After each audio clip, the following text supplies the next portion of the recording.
Well, we do have a forum, so it's afternoon. Call the meeting to order at 12:01. Go on to number 2. Oh, Roll roll call. call. Okay, Oh, yeah, and we've started recording, right? Tom Trotter, I started it at the beginning, Okay, yes. Tom here, Trotter, Sarah Thompson. Okay, Janice Baker, Here. Doug. Here. Mendenhall. Michaela Hammerson, Here. Lonnie Rainville, here. and there's Sarah. Mhm. Okay, So Mike Baker's the only one that's not. And pledge allegiance. I pledge allegiance to the flag of the United States of America and to the republic for which it stands, one nation, under God, indivisible, with liberty and justice for all. Very good. So moving on to item number 4, review proposed budget cuts. so let me go ahead and share screen.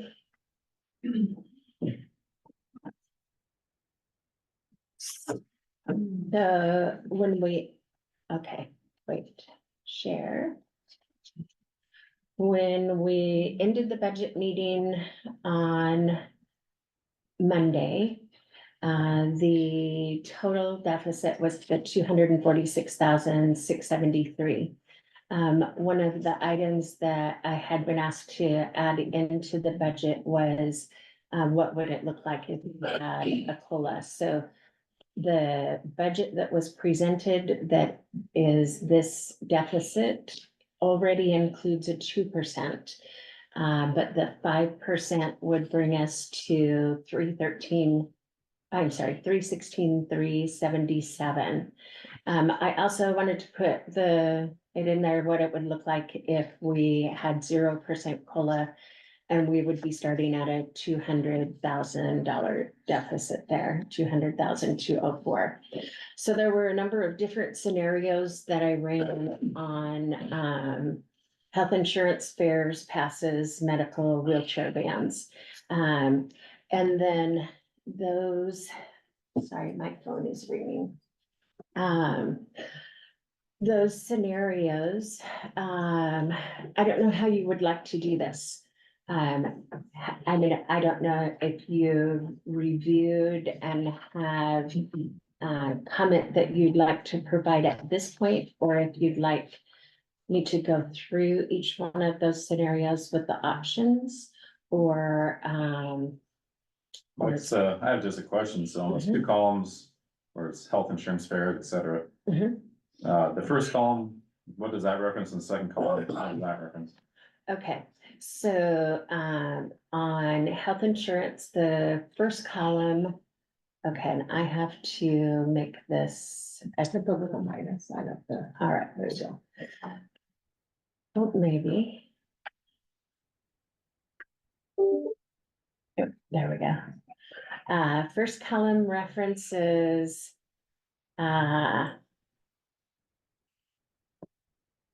This version, which would be, so we have 42 employees that are covered by health insurance. We pay for the employee only the total amount of the cost for everybody. For the folks that have either children, spouse, or family added, I broke that down into what we currently pay, and then what that would look like if we went back to 20%, with the employee paying 20% like they used to. So this version is if we had every employee paying $50 per paycheck, 26 paychecks. And then the folks that are covering family, covering that 20% that it used to be prior to when we changed it. That would be a reduction in $59,000 dollars a year, So and then. That's the- scenario number 5. Mhm. Are Oh, those all yes. scenario 5 for each of those in that Nope. column? No, so Yeah. each one has a different page. So then the second column for health insurance was the more aggressive. That was $75 per. Month? That is, I apologize, I did not correct that at the top. $75 per employee. Let me just make sure that I corrected. I did not. Son of a gun. F9. Times P. 94. F94, B 94. Yes. Okay, that really is the proposed annual. Okay. 75 times 26 paydays. Okay, so that is the scenario if it were $75 per payday. Considering that, the health insurance plus the dental, regardless of which variation you choose, is over $11,000 per year per employee. Paying $150 a month for that is not out of line. And there are very, very few places that pay 100%. And where we wanted to not have to go there, this is the scenario that makes the biggest difference. And so the ones at the top, I ran those kind of to show you if we did it just a flat amount of $25 per week for all employees, that's less of a recovery than what we currently have with just the employees paying for family coverage, paying at 15%. This is the number that we recover at 15%. So it doesn't make sense to do that. And then employee only here, if everybody paid $50.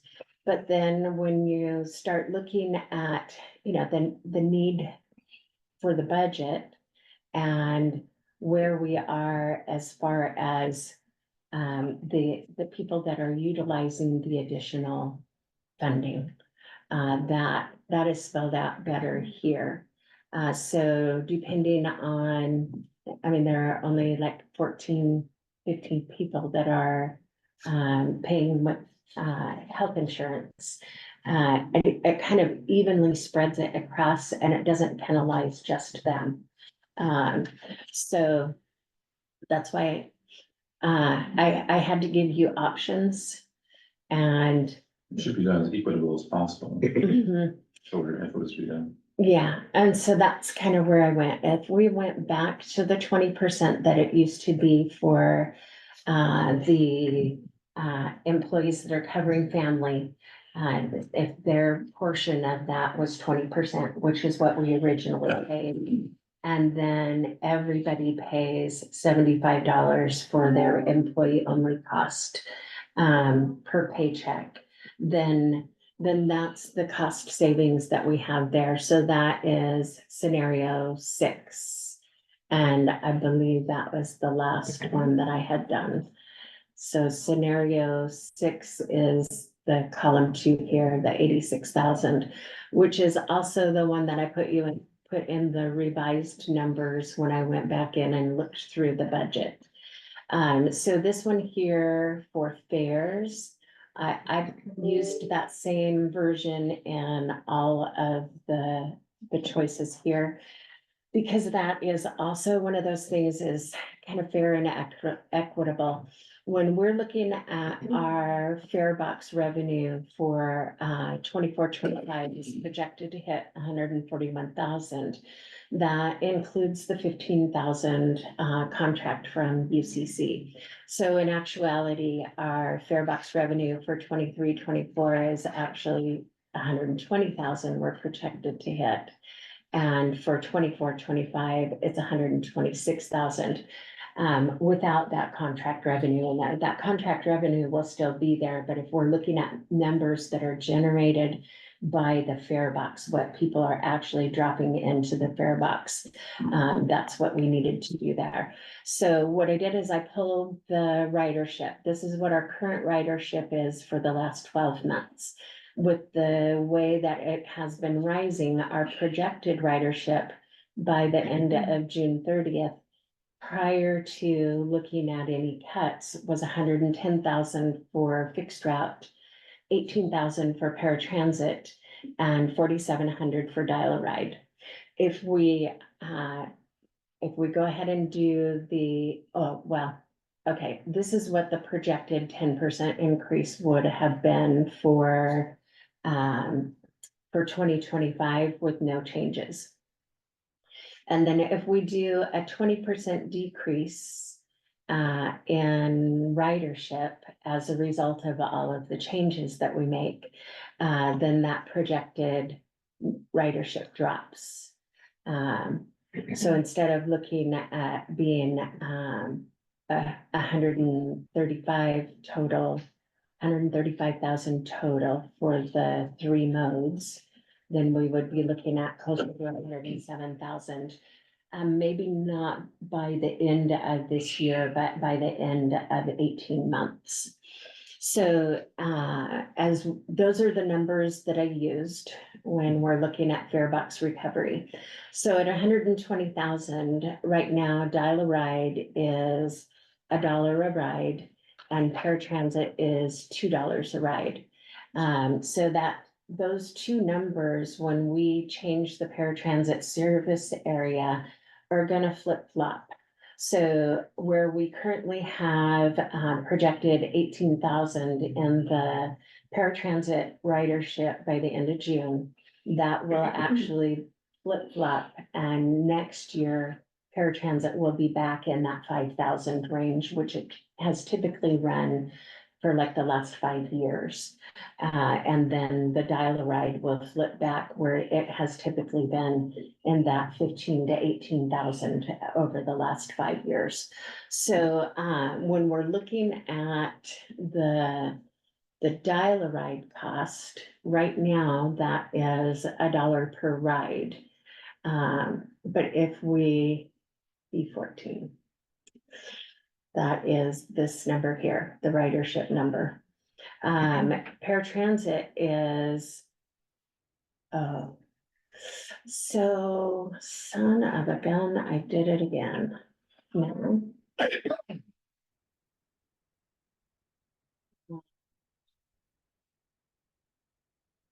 I thought I had gone through this well enough to, that I had the numbers.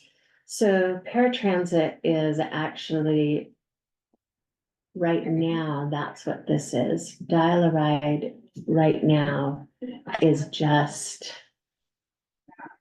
at $1 a ride. That, okay. And sorry about that. So that changes it a little bit. With the projected increase, I have probably done this again. Sounds correct. Surely it's not changing the number on the bottom either.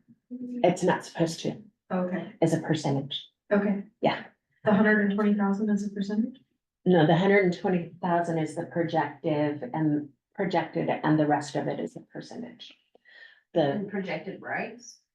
no, fare Fare box box recovery. recovery, Okay, right so why here. do you have 33,668 in paratransit? What's?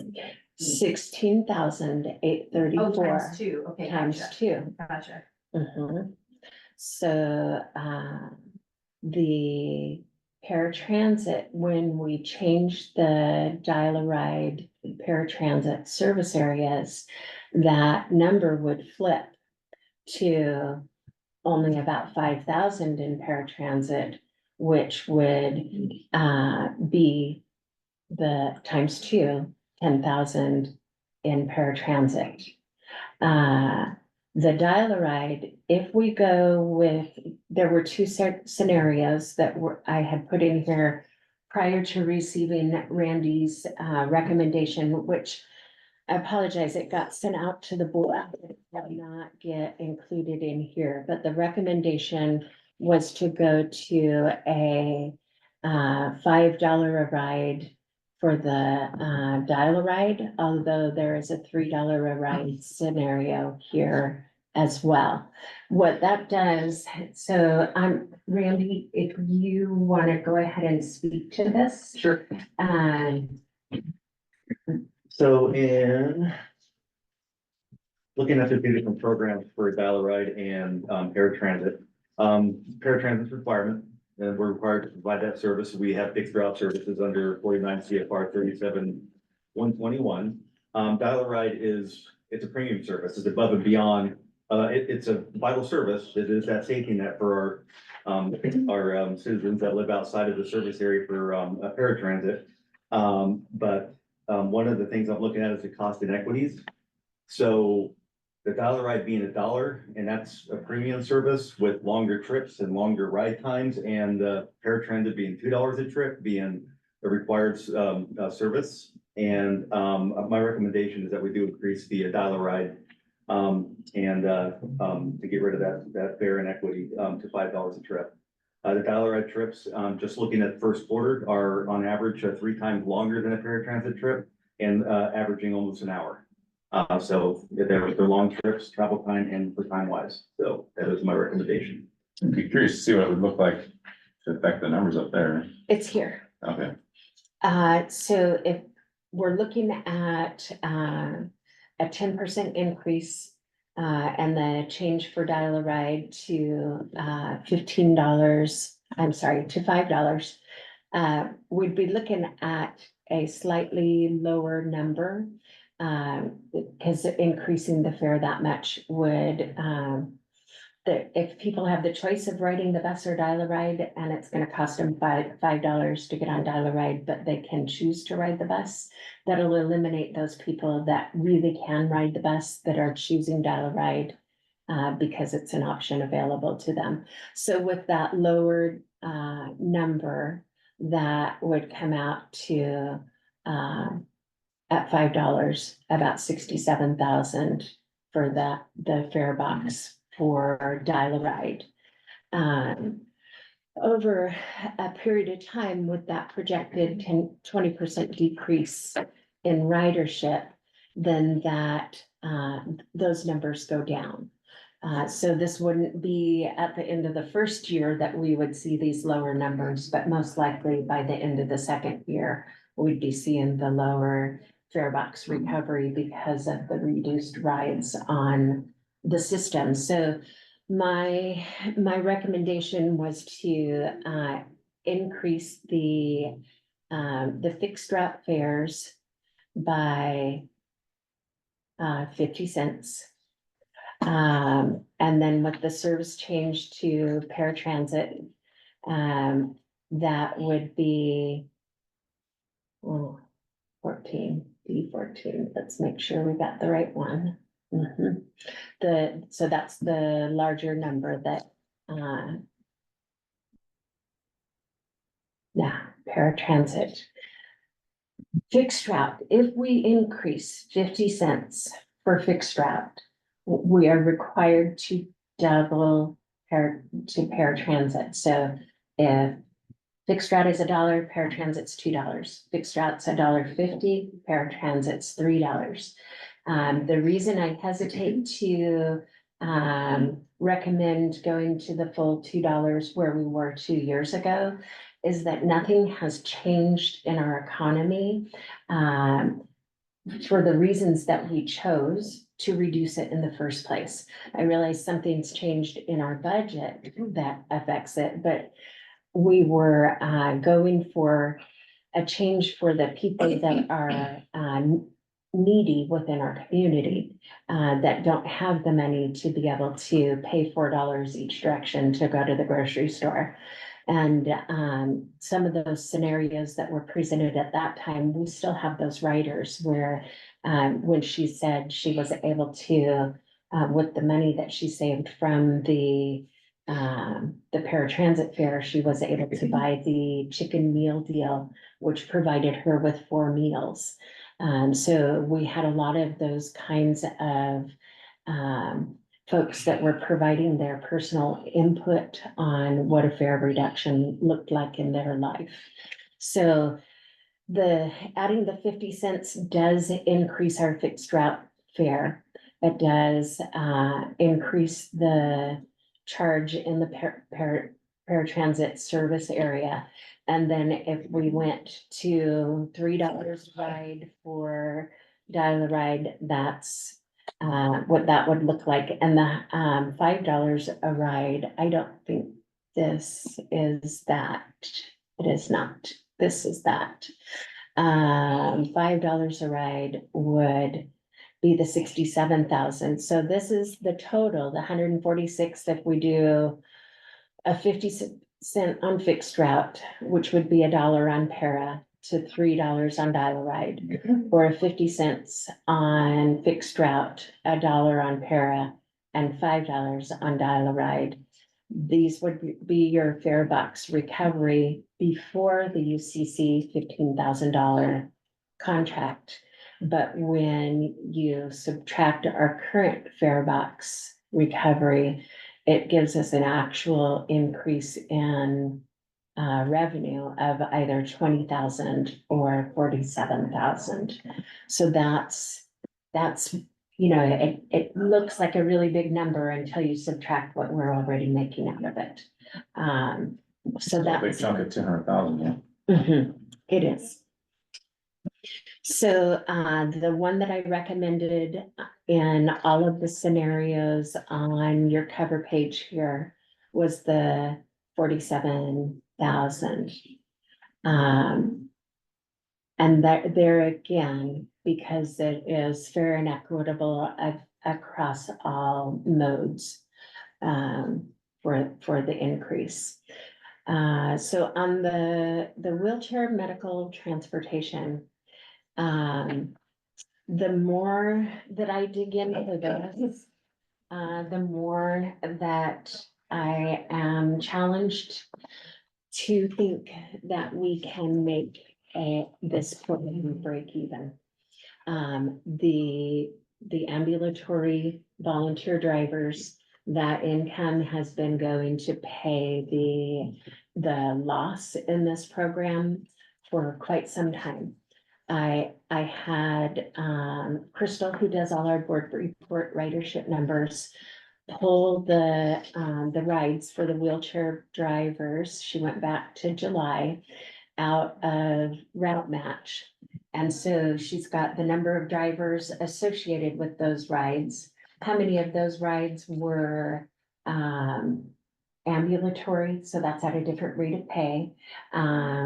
And how many of them were wheelchair, and she's utilized our rates that we were charging for those rides to project out what the profit or loss would be. So you can see this is our total estimated income across the board, but looks really good until I had Sherry pull the actual expenses for the program. And then when you put those two together, that is a pretty significant deficit. The number of hours required for dispatch and finance to be able to pull all the data that they need from the program that the brokerage currently has it's significant. It's time intensive for them to be able to pull these numbers in such a way that we can utilize this data. I've let them know that that absolutely has to happen going forward.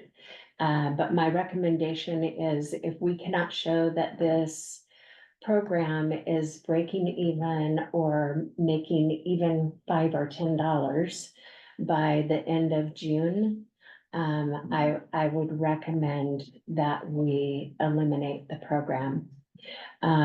Because the average loss is 70, oh crud. Okay, well, the average loss is 7,500. This 84,000 is multiplied at 7,000. So at a $7,000 a month loss, just by eliminating the program, you're eliminating, $7,000 a month. If we can get it to break even, I wouldn't recommend that because we want to keep our employees. It's also an important service. It is. Mhm. It is. It's also a competitive bid. And, there are other providers in the area that are providing the service. So we increased our bid. It didn't go into effect until the 15th of April. So we won't really see the results of that until like 2 weeks from now. But based on this analysis, I went ahead and increased our bid for May. And I increased the charge for the cost per mile. What does it mean to increase the bid? It means what we are being paid. So they, Oh, I see. yeah, the brokerage puts it into a matrix and they choose the least expensive way to provide the ride. And so we just incrementally increased our cost in providing the ride. But we have to do that or we're just gonna continue to lose money. If we can bring that program into a place where we are making $2,500 a month with 4 or 5 drivers, then that would be a $30,000 a year profit from the wheelchair The van. volunteer drivers, they're not doing wheelchair, They don't do wheelchair. They don't do only wheelchair ambulatory or? ambulatory and they do reimbursement only. No, yeah, Yeah. from others. Yes. We make a profit on the program as a whole, but our volunteer Yeah, drivers are So, covering a portion. if there wasn't, we didn't do the wheelchair, I mean, what is that number like? Is that combined with the volunteer ambulatory, right? The medical WC vans? No, so this would be, if we can, the vans, if we can get the program to make a profit of $2,500 a month. Yeah, that'd be 30,000. And well, with 5 drivers, that's only, $500 per driver per month. It's like 2,500 times 12 is 30,000, right?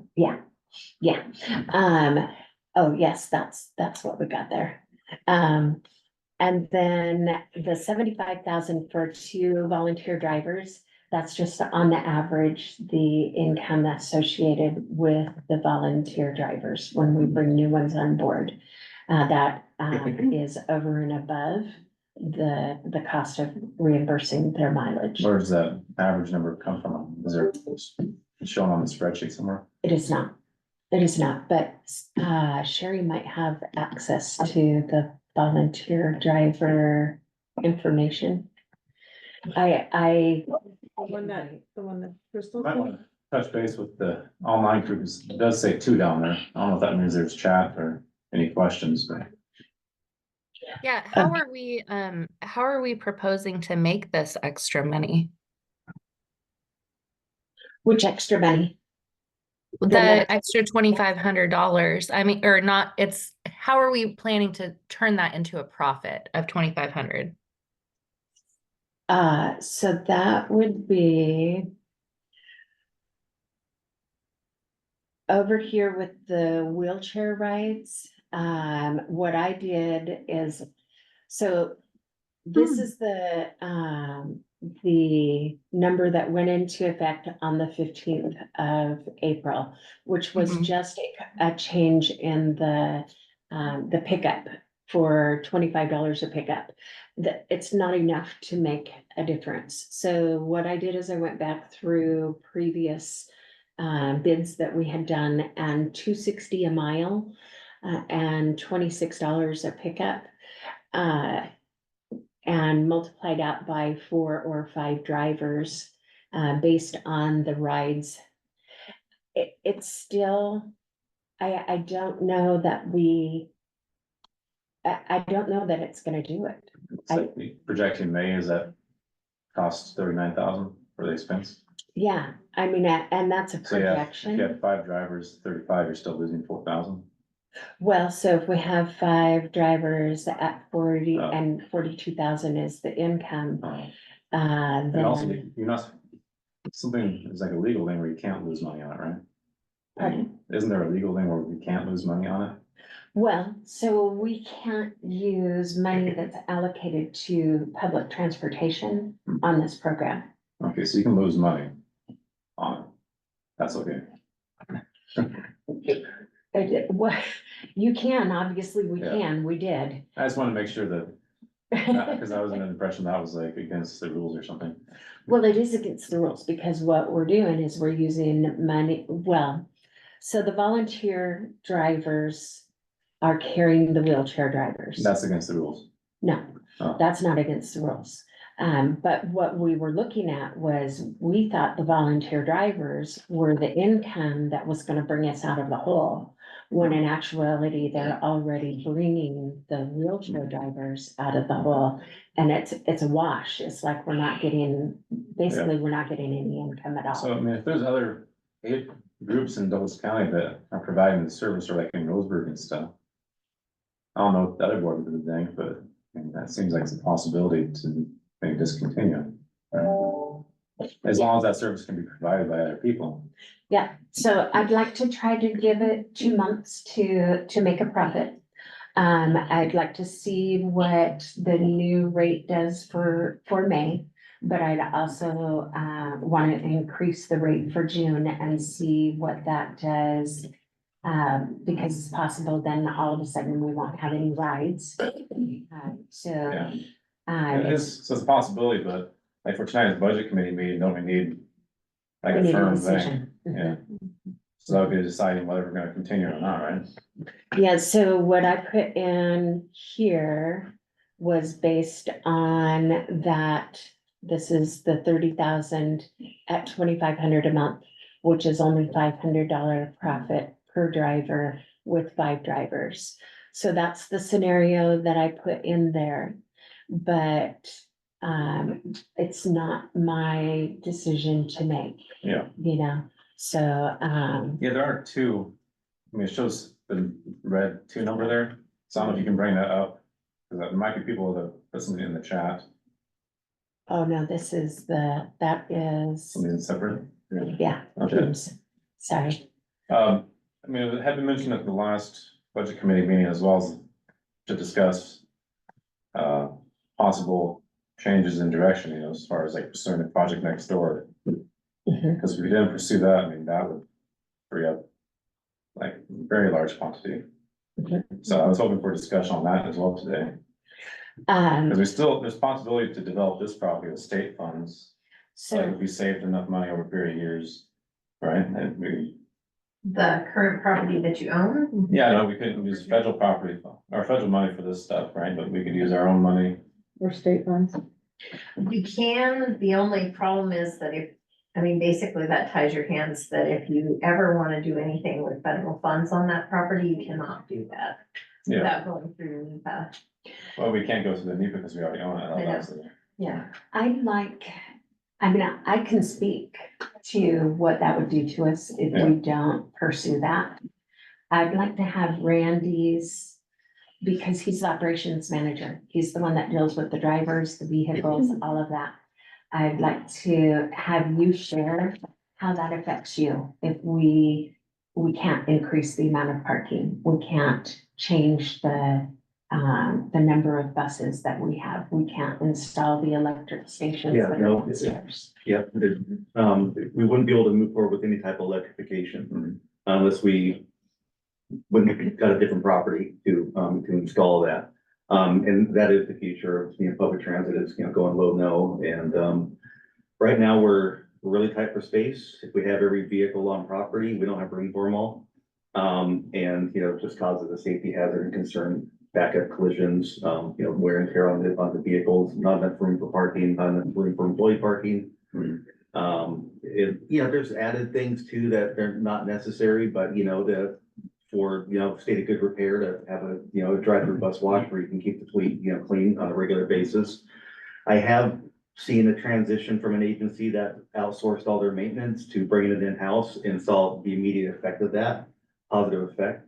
If there's a lot of benefit to having a mechanic that you can go to at any given time for repair, where I'm not putting something out of service for something very small. And I'm not, where, somebody can come and fix that. And also I'm not paying $127.50 to get the vehicle to and from a shop because I don't have service workers to be doing that. And, if you have the services done in-house, you're gonna hit all your PMs, you're gonna have, you're gonna have a mechanic that knows your fleet.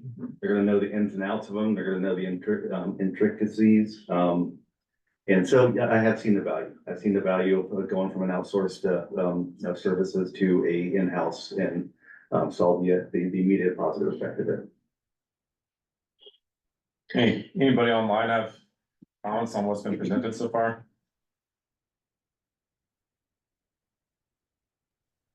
Well, just to follow up on your question about next door.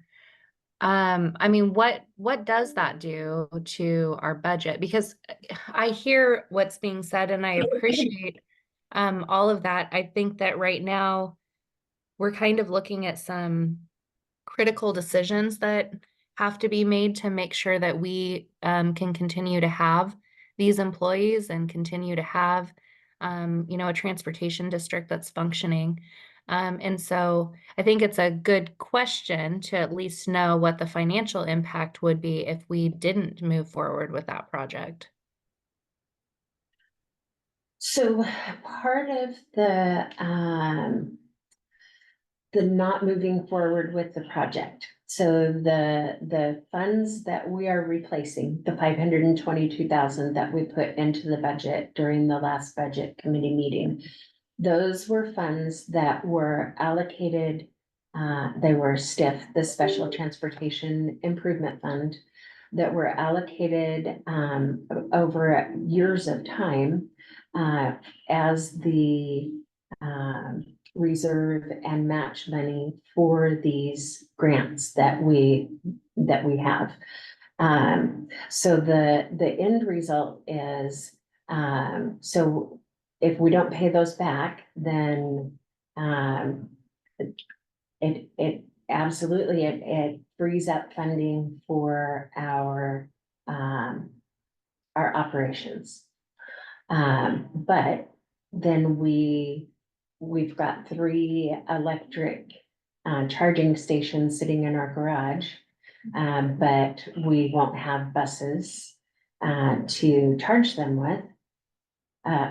Or to be charged with them, so we've already expended funding out of this grant. We won't have any place to put them. And we have to give the grant back to the federal government. My experience has been, if you give the funding back, you do not score and get those kinds of projects again. People were stunned when we got our Low-No grant and when we got the bus and bus facilities grant to be able to create a campus for the district. And I think part of the rationale behind why we got those is we were a brand new district and we needed to create a place to live.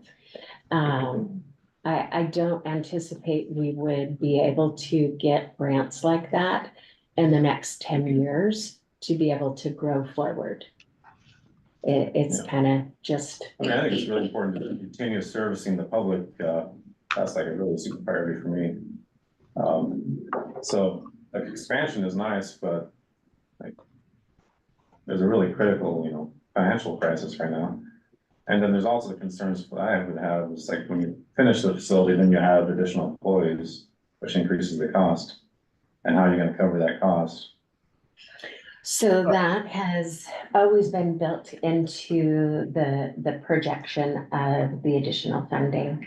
But the transportation package that's gonna move through the legislature next year. That's, Yeah, well, it's going to be in the legislature, whether or not they pass it, Yeah. is the hypothetical, but then but. it's like payroll taxes could decline, Mhm. so I mean. Seems like there's What's that, Mike? I was just saying, it seems like there's other ways that, you could look at doing things too. So, there's a Oregon Transportation Infrastructure Bank, which are state funds. So it is possible to go through something like that. In fact, I would recommend doing it anyway. But there's a little bit of cost to it, but that covers your match. That covers things. I think that really sets you up more for the future with minimal impacts to the district. Just particularly, it looks like there's some kind of a transportation package, even if it's not as much as what they say, it's still pretty darn significant. And also like with parking, I mean, how much, have we looked into what we could do if we just put parking up here? Like how much that would cost and way we could do that, because I mean, we have room up there for parking if we can build it. So, our piece of land is the one that's beside us here, which is the bedrock. Yeah, you have to blast it out, right? Well, or jackhammer, they have these massive huge jackhammers, yeah. So that was part of the original cost projections that we had done when we were looking at that piece of land. But what Mike was speaking to there is one of the things that we could do when the NEPA is complete for the land that we want to purchase. When we go to the infrastructure bank for a loan for the land, at that time, we could also include other capital items in that loan, which would be like the additional match that we need to finish the other grant for the buses. And we could actually even refinance this property into that as well, because it's at a lower interest rate. So there's a lot of options that we can look at when we get to that point of being able to go there. So, these don't have page numbers, but I think this was page one, the total compensation page. This one? So yeah, Yeah. the board, we didn't make any decisions regarding change in direction on those projects. That 322,663.85 number, Mhm. how does that relate to the negative 246,000 number? So when we got the 246 here, and then we made the. I know like you reduced it, but Mhm. I'm just saying, it's not really like related to on the spreadsheet, like how that, like the budget, how that would affect our current budget. That would put us $6,286 in the positive. Before any of the possible COLA changes. No, that includes everything. That includes enough for a 5% COLA, changing the health insurance, the fares, the bus passes. Oh yeah, the bus passes. The recommendation was to change them from 25 to 40. And then from that would change that one from 1250 to 20. Then the scenario is also here for if you changed them to 50 and 25.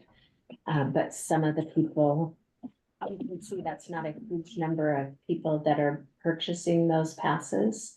A total for the quarter was 254. The senior disabled passes, that total for the quarter was 365. But for them, they're the seniors and the people with disabilities that are on SSI. They are on such a fixed limited income that $20 or $25 makes a really big difference for them. Mm. So if we went to 40 and 20, it would still give us a $6,000 a quarter, $26,000 annually on the increase in the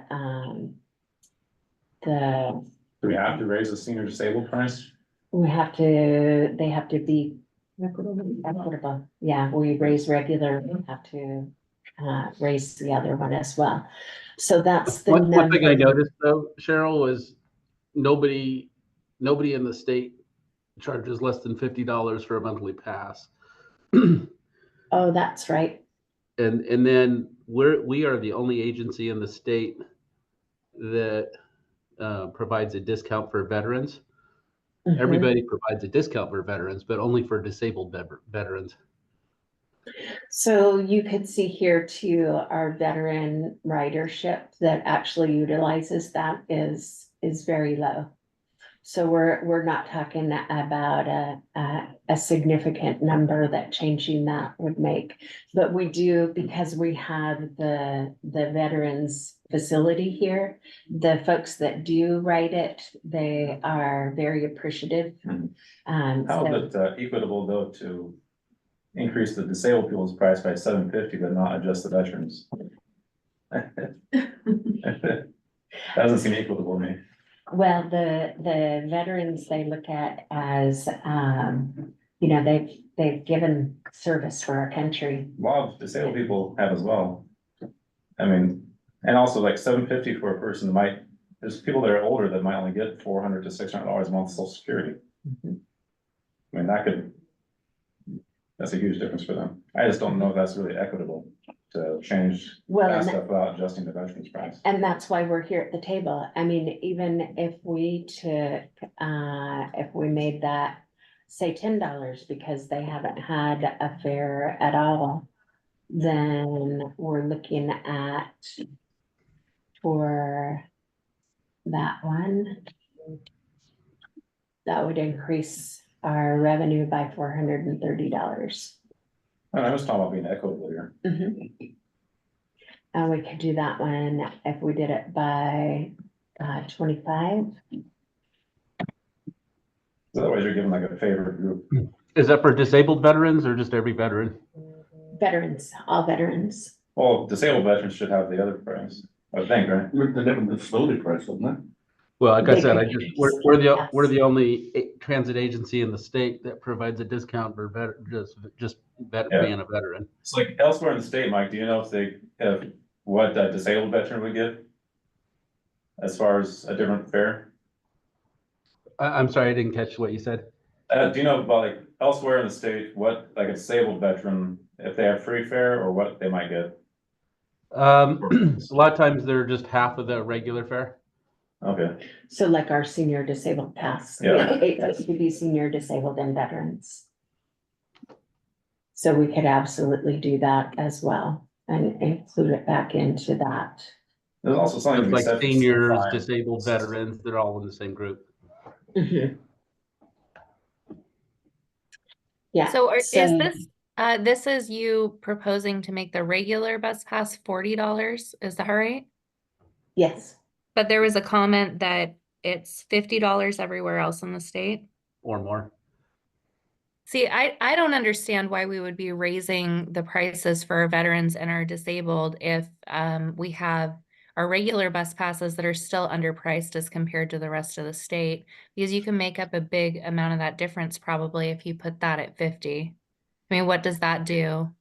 then that makes the senior disabled pass 25 instead of 20. How are you coming up does it have to be half Why? the price?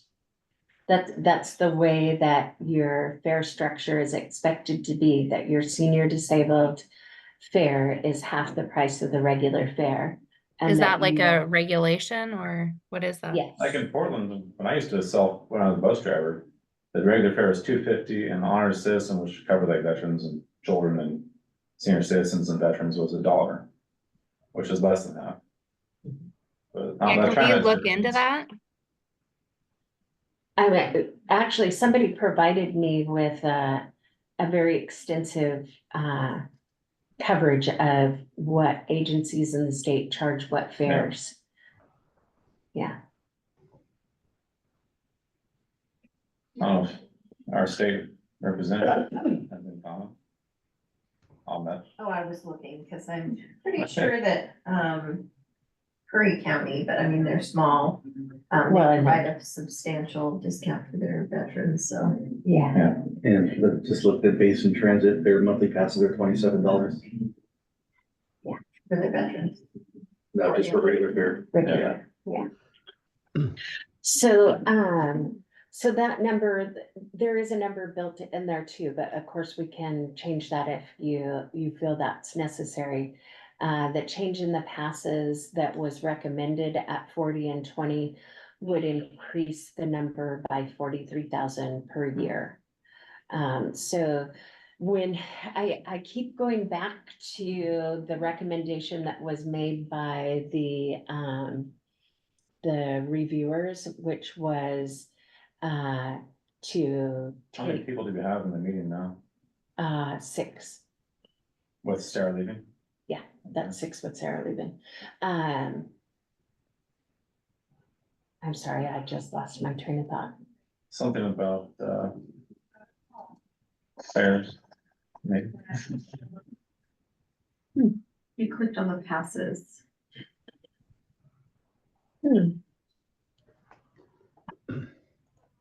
I completely lost it. There's a recommendation by the review people, that's what you're saying.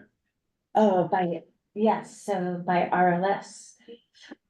But still, I haven't cut To that. take a scalpel. Take a scalpel, not a chainsaw. Thank you. I mean, that was county, so we can have a smaller chainsaw. They do make the ones that are There's a like. comment. In Yeah, the chat. that was Sarah. She Oh. forgot. Okay. Oh, no, Lonnie Oh, says yes. we Lonnie's have gotta one. go at one. So we have Okay. 7 minutes. Okay. 5 people. So, this recommendation right here would get us over the mark to present a budget that has very little extra, but has some extra. Okay, With the recommendation that we look at the medical transportation, and if it's not actually making that profit by the end of June, that we eliminate that.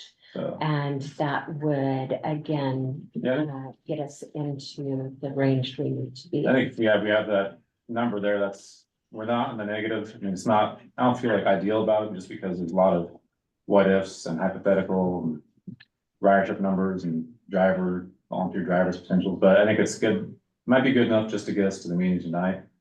So I would like to ask if there's a motion, we made a motion to. What Can do I we say need for one this? thing before we make a motion? I don't know if we need a motion, but. Yeah. Can I just say one more thing before we make a motion? The veteran thing, can you go back up to that really quickly? Sure. I'm sorry, I know, but I think the change was how much? $430? Yeah. At it, or is it 1,075? If we went, the 1,075 would be if we went to 25. I mean, I'm okay Okay. with giving veterans free. Yeah, for $430, I would, I am not personally wanting to make that change. I don't think it's going to significantly positively impact the transportation district. And I think that it is really important to take care of our veterans. So I would propose not increasing that. I concur, Hannah. It's such a tiny amount. Yeah, I just wish we could not raise the senior disabled price so much. I agree. Well, I would like to raise the regular bus pass amount, and I would like to keep the senior disabled lower. I mean, if we that's can possible do at that. all. I mean, I don't wanna raise people's prices at all, but I know people on those really fixed incomes, they can't get jobs or anything. Yeah. That's extremely difficult. But yeah, I would say, I would suggest not having the fee for the veterans either, but. We'll have the regulation for that. By the Okay. time we meet tonight, so we'll know for sure. Okay, so it sounds like we're gonna have a regulation that just describes the requirements for those regular and senior disabled fares. True. So do we need a motion for this, or I would probably say we shouldn't take a motion because we'd be superseding the budget committee. Okay, Well, Okay, hold on, wouldn't we need to approve the fare increase so that the budget committee could rely on that to make a recommendation for the budget?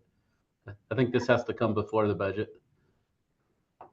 the fare increases would need a motion, Revenue yes. increases have to come before if they're gonna rely on it in the budget, otherwise it's just supposition. okay. And then we also have the changes in insurance. Does that need a motion? It does. That was a board decision. But do we want to make all those changes for sure before we see the final budget? This is the Well, you're not number approving the that- budget, you're approving these dollar amounts, unless you're talking about what the deficit was, but we saw that last budget meeting. Yeah, so these are the numbers that you'll come up with. The $6,286. That's the number to the positive that you will end up with. Oh, I Offset the can't do negative. that here. I can't switch to the budget. Can you see the budget? Becky has a question. More of a comment, it's actually off by about $3,900 because if you include the supervisor position, which we would be filling, we only have 40 employees on insurance. And so $75 a paycheck times 26 paychecks times 2 employees changes that number by $3,900. Which number is that? Okay. The 6,286, so you deduct that Okay. 3,900 from that, so it's actually less. And that's with the 5% COLA, right? Right. Yes. So, the numbers that I pulled were from our compensation projection from actual employees. And so, if we fill the supervisor position and we fill the executive assistant position, then it does come back to 42. It doesn't, we only have 43 employees right now, and if you add the supervisor, that puts us at 44, so that's 40 with benefits and then 4, and then I didn't know that we were still hiring for the executive assistant. That's in the budget, so. So those numbers could be off by a couple $1,000s for the health insurance. Based on some changes to the number of employees that we have. Yeah, and, So it would still be in the positive though, right, Cheryl? Yes. Okay. Yes. With 'Cause I the think ability we to are- adjust through COLAs too.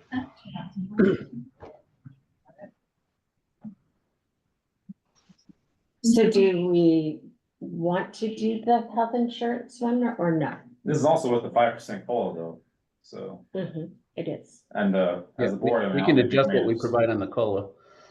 Right, we'll just have it there. With the so- 2% COLA, that would This- be, this- The 2% already built into the budget that you have. And the full of you guys can make the decision. but that 6,000 number is based on This is just for budgetary purposes. 5% COLA, right?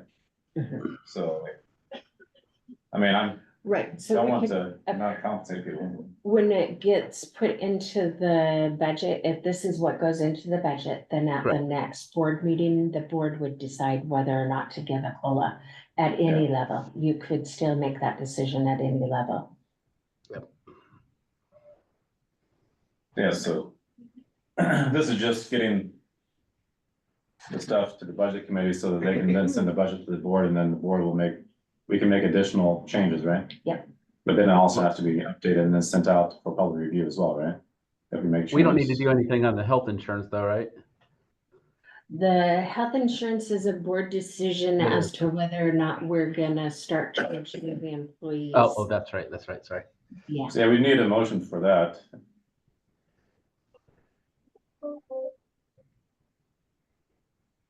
did I hear so moved? I don't know. So moved. So moved. Second. So motion by Mike, second by Doug.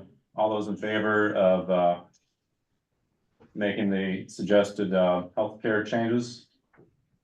Aye. Aye. Aye. I think I heard 4 total. Any opposed? No opposed? And when we get, if we get a lot more stiff funds in the future, I would like to readdress that, but yeah. 1, 2, 3, 4, 5. Okay, Still haven't- so no opposed, so I think that passed unanimously. And then, we also need a motion, it sounds like, for the fare and changes from, what was it, $20 to $40 regular, For the past. $12.50 to Mhm. 20 for the disabled senior passes, and then the $1.50 and Yeah. $1.50 to 3, and then also, was it 3 to 5 or 1 to 5? 1 to 5 for the dial ride. So Okay, moved. Second. okay, was that a motion, Mike? Yeah. Okay, second by Doug, all those in favor, aye?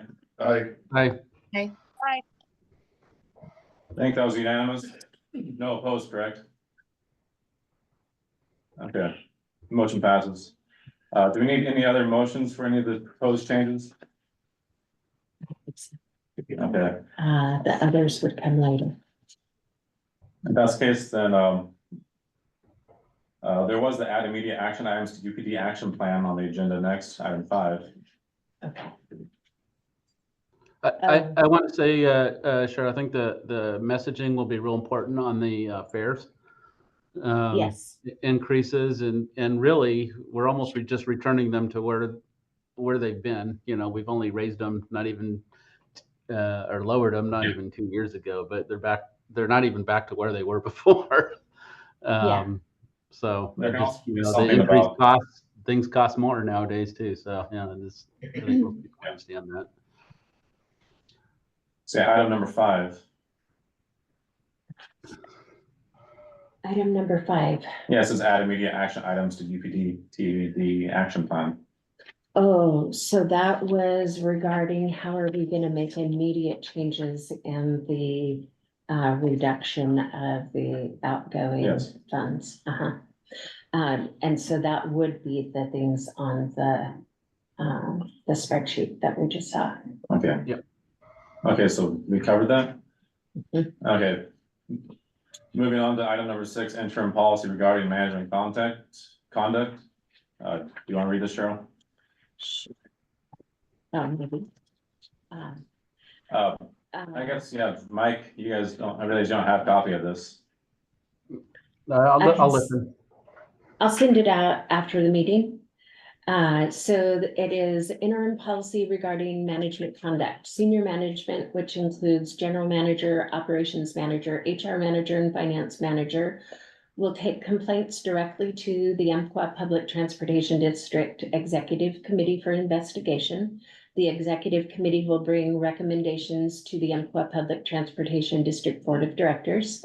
Senior management will not take disciplinary action upon other senior management without prior Board of Directors approval. This interim policy will expire upon the Board of Directors adopting updated bylaws. So the requested action, if satisfied, would be a motion to approve the interim policy regarding management conduct. So I make a motion to adopt this interim policy regarding management conduct. There's no discussion? Okay. We have a motion by Michaela. Second. Second. All those in favor? I Aye. believe that was unanimous. Mhm. Yeah, motion passes. And with that, we move on to number 7, which is adjournment at 1:04 PM. 104. Thank you, everyone, for your time Perfect. today.